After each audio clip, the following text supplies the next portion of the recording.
มีแฟนเป็นสาวลาวไปพักที่บ้านแฟนได้ไหม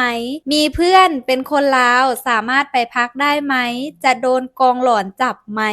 พลอยได้พ้อคำถามนี้ถามเข้ามาหลายบักคักเลยทุกคน และพลอยก็ไปหาคำตอบและก็ได้คำตอบมาก็คือ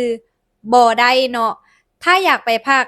ก็ต้องได้รับลายเซ็นจากพ่อบ้านหรือว่าตีกาจากพ่อบ้านจึงจะสามารถไปพักบ้านหมู่บ้านแฟนหรือว่าบ้านคนรู้จักได้